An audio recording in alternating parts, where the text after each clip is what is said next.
In this video, I'm gonna rank every single C item in Fortnite history from worst to best. As you guys know by now, this is the third video in this series where I will be ranking every weapon, item, vehicle, etc. in Fortnite history for every letter of the alphabet. If you missed part A and B, go check them out because now we're on part C. And remember, the last episode will be ranking all the weapons and items that place number 1 for each letter. If you do want to enjoy this video, consider leaving it a like using code TYFRYZ in the Fortnite item shop with your next purchase. And let's get right into this video. At number 55 is Cash. I just want to make a note here at the very beginning of this video. I'm going to fly through some of these at the bottom of the list because I have nothing to talk about for a lot of them. And then we'll slow down once we get into some of the more, meaningful items. Cash is literally useless. It was used for 1 XP challenge in the Borderlands POI. That is Pandora in Season X. Other than that, it has no use in the game. At number 54 are Cube Monster parts. At 53 is the Cow Catcher. At 52 is the Cardboard Box. At 51 is the Creepin' Cardboard. And at 50 is the Chiller Trap. I would say this is pretty inarguably the worst trap in Fortnite history. It just turns your feet to ice. It doesn't do any damage, nothing like that. No reason why you should ever be using this trap except for one niche situation, and that is, I guess, using it for mobility. At number 49 is the Coconut. At 48 is Candy Corn. At 47 is just regular corn. At 46 is Cabbage. And at 45 is the Chiller Grenade. So I guess they didn't realize with the Chiller Trap that nobody really wants the Icy Feet effect, and they didn't realize that with the Chiller Grenade either because this thing sucks. It's a better version of the Chiller Trap, I guess, because it's like mobile, right? You can throw it. But again, I've got nothing good to say about these Icy Feet items. Number 44 is the Combat Acrobat Boon, and at 43 is the Cloak Gauntlets. So it's not really until recently in Chapter 6 that they decided that they wanted to do, cloaking items correctly because, back in Chapter 4, Season 3 with the Cloak Gauntlets, this was not a good item. It wasn't good with the Predator cloaking device. It wasn't good with the EMP stealth camo. They finally figured out how to do it, though, with Chapter 6, so I give them credit for that. At 42 is the Cuttlefish, and at 41 is Chrome Splash. Chrome Splash is kind of interesting. We've never seen anything like this again since Chapter 3, Season 4. You can get some white heals from it. It's actually decent mobility for rotations. It's just you leave yourself incredibly exposed when you're using the Chrome Splash. At number 40 is the Crossbow. Yeah, the Crossbow is just not good. It's the first, real weapon on this list today. If you're going to use this weapon, you might as well just use a sniper. You might as well just use a DMR. Just don't take the Crossbow. At 39 is Cupid's Crossbow, and at 38 is the Ceiling Zapper. This was one of the first traps ever introduced into Fortnite. One of the few items I've actually never used. It's just way too loud. It's way too loud for a trap. It doesn't work. There's a reason why it is not in the game and hasn't been for 7 or 8 years now. At 37 are the Clingers. At 36 is the Cozy Campfire. And at 35 are Cluster Clingers. I think Cluster Clingers are a significantly better version of Clingers, and I would actually say they're a pretty underrated throwable in terms of Chapter 5 as a whole. They're actually not too bad. At 34 is the Chug Splash. At 33 is the Chili Chug Splash. And at 32 is the Chug Gunner Augment. So this was a really hard one for me to rank because obviously the Chug Gunner Augment just gives you the Chug Cannon, which will be much higher up on this list. My problem is when you use your augment, you want it to last throughout the entire game. But when you use this, you just get the item and then the augment is gone, right? You lose that augment slot. Whereas let's say you find a llama, you get the Chug Cannon and then you also get the 4 augments that will last you throughout the game. That's why this augment is so much lower than, what's going to be the regular Chug Cannon higher up. At 31 is the Crash Pad Jr., at 30 is the Crash Pad, and at 29 is the Charge SMG. The Charge SMG is very, very bad, and the only reason why it made it this high up on the list is because I'm ranking it with items like the Ceiling Zapper and, the Combat Acrobat Boon. It's just way too difficult to use as a weapon. It's that simple. At 28 is the Chains of Hades, at 27 is the Cobra DMR, and at 26 is the Chitauri Jetpack. Yes, this is from the Thanos LTM back in Chapter 1. I'm telling you guys, I'm ranking literally everything, and I might as well just say it that at number 25 is the Chitauri Energy Rifle, and at 24 is the Chitauri Laser Rifle. Obviously, their numbers are super inflated and stuff because you're in an LTM with opponents who have higher HP, right? These would never be in public battle royale, so it's almost impossible for me to rank. They're not broken, overpowered, but if they were to come to battle royale, they would certainly be some of the best guns ever. At 23 is the Combat Pistol. I think this is a pretty forgotten about pistol, but it's a decent one, right? It's a pistol that you're gonna find, you're gonna use early game, maybe get a couple kills, and then you're not going to take it into mid or late game. At 22 is Captain America's Shield. This is the one from Chapter 5. It was really broken at the beginning, and it's still a good item in zero build. I just don't think you get enough utility from it, especially in builds mode, for me to put it any higher up on this list. At number 21 is the Chainsaw. The Chainsaw has been featured in multiple Fortnitemares events now. It's a great mobility item, except for the fact that they added durability to it, and it absolutely is horrendous as a melee item. The amount of times times they've tried to melee somebody with this and I've gotten killed with it. It's just, dude, those attacks are so slow. Just stick to using this thing as a mobility item and you're going to have a good time. At number 20 is the CR2 blaster from Galactic Battle. I think this was one of the worst weapons in Galactic Battle, but again, you're looking at a list with some really weak items like freaking,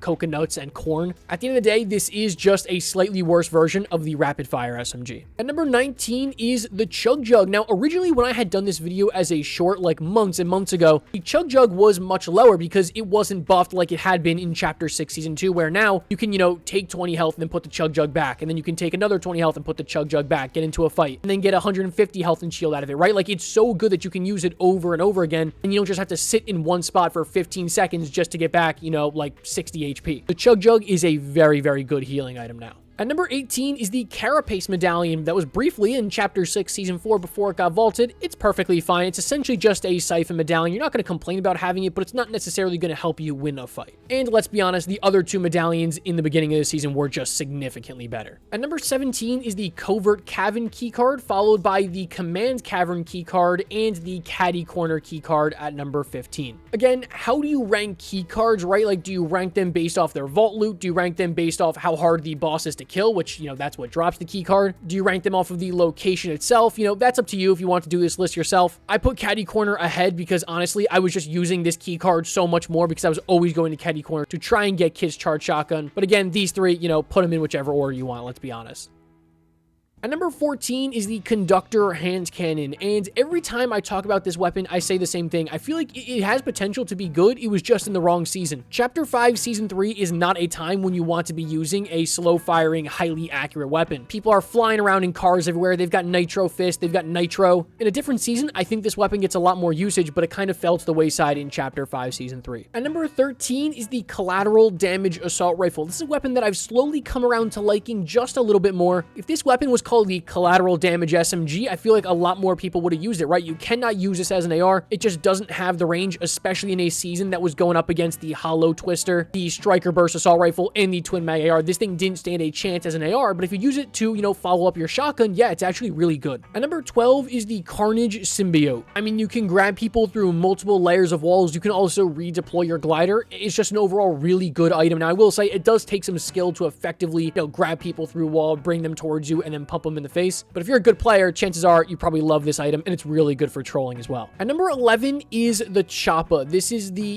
helicopter vehicle. I think it's a pretty good vehicle. I mean, we've definitely seen better vehicles, but this thing gets a huge advantage because it's in the air, right? So if you really wanted to, you could just fly to max height and then no one can see you and you could just sit up there all game. Whereas obviously you can't really do that with a ground vehicle, but it leaves basically everybody in the vehicle incredibly exposed, and it is a huge target in the air. It's also very loud. At number 10 is the Chug Cannon. Yeah, I think the Chug Cannon is a very good healing item. Now, I will say taking up 2 inventory slots kind of sucks. Again, you have infinite heals. It's just that we have gotten so many good healing items. Like, would you rather take a, new buff Chug Jug that only takes up 1 inventory slot, or a Chug Cannon that takes up 2? Or would you, rather take 2 legendary Slurp Juices and mobility, or the Chug Cannon, right? That's up to you. I do still think the majority of the time, unless it's the top tier healing items, people will still take the Chug Cannon. And number 9 is the Cybertron Cannon. Look, I think the Cybertron Cannon is a top tier explosive weapon. It's one of the best launchers we've ever gotten. You've got infinite ammo, right? You don't have to use rockets here. Running out of ammo is normally the problem with these explosive weapons. That's not the case here. And yeah, they did the Transformers collab some justice here. At number 8 is the Combat AR. The Combat AR is pretty good. Takes a lot of skill to use. I would say you've got a ton of recoil, but a blazing fast fire rate. In the right hands, this thing can absolutely shred. It's just like, would I rather take the Combat AR or a scoped AR, something like the MK7 or the Hollow Twister? I'm probably still going to go with my scoped options, but if this is the only AR you're stuck with, I don't really think that's a bad thing.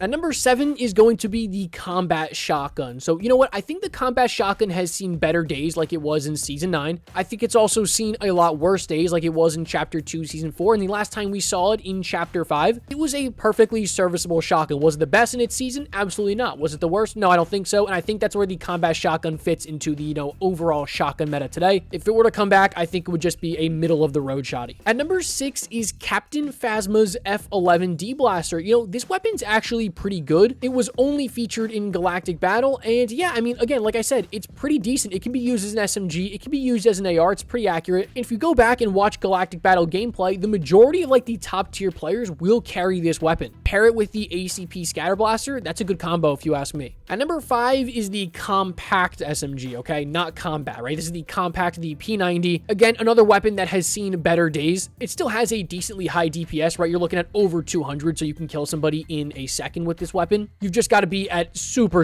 close range. You just have 0 range here. At number 4 is the Charge Shotgun. The Charge Shotgun is a really interesting one. You know, I think it's pretty difficult to use, but the players who are good with this weapon will absolutely feast with it. Like, it's not crazy to say if someone were to see me on the street and be like, you know what, I think the Charge Shotgun is better than the Pump Shotgun. I'd be like, all right, you know, maybe you're a little insane, but you're not like fully lost it, right? You're not fully crazy. It just outputs a ton of damage. And the hard thing is, you know, you just got to be able to learn how to use it. It's not like any other shotgun in Fortnite history. At number 3 is the Combat SMG. You know, this weapon used to be an absolute bully, and it still is incredibly good, right? In the Mythic version, you're looking at DPS over 250. I mean, think about it. That means that you can miss like 2 or 3 shots and still kill somebody in a second. I mean, any weapon that can kill people in a second, even in 0 build with the extra 50 HP, I mean, that's insane. This weapon is so good and deserves to be this high up on this list. At number 2 is the CA87 Jawa Scatter Blaster. Yeah, I mean, I think it was the best shotgun in Galactic Battle. 170 damage plus to the body, right? You don't have to worry about hitting a headshot. And it's not like this thing has, you know, a crazy wide pellet spread like the Dragon's Breath shotgun, where, you know, you can only hit that max damage if you're in somebody's box. This thing has a tight pellet spread, right? You can hit for 100 plus from 15, 20, 25 meters away with a shotgun. This thing is absolutely devastating. It's one of the best shotguns we've ever received, but it's just beaten out by another shotgun at the number 1 spot today.